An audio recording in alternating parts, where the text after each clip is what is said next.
મારું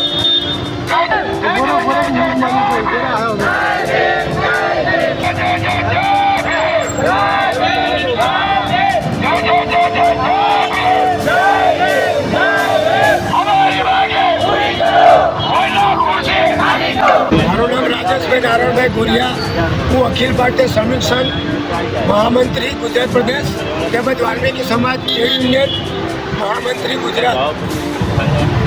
આ કરમસદ મહાનગરપાલિકા આણંદના રોજમદાર તરીકે આજથી 25 થી 30 વર્ષ સફાઈ કામદારોનું અવારનવાર ઘણી રજૂઆતો કરી 2006 થી 2008થી તે આજ દિન સુધી, પણ અમારું કોઈ દેવાલ નથી, અમારી સમસ્યાનું કોઈ સમાધાન નથી.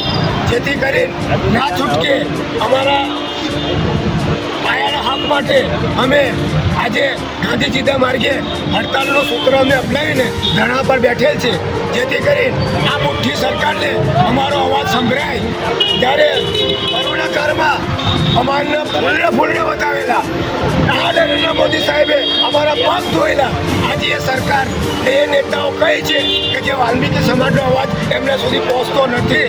શું તેમને આ વાલ્મીકી સમાજ સફાઈ કામદારનો દેખાતો નથી? તેમને કશો પરિવારનો કોઈ એમનો હક નથી કે તેમને હક ના મળે? જેથી કરી આ જો સરકારને અમારી જો પડી હશે તો અમારા જે સમસ્યાનું સમાધાન થશે. અને જો આવનાર દિવસોમાં જો અમારું સમાધાન નહીં થાય તો આથી બી વધારે ઓલ ગુજરાતમાંથી સફાઈ કામદારો જલદ આંદોલન પર ઉતરશે એવી અમારી માગણી છે. અને આ માગણી અમારે સ્વીકારવામાં આવે એવી હું એની રજૂઆત કરું છું. આ સરકારને આણંદ મહાનગરપાલિકાને અમે રજૂઆત કરીએ છીએ.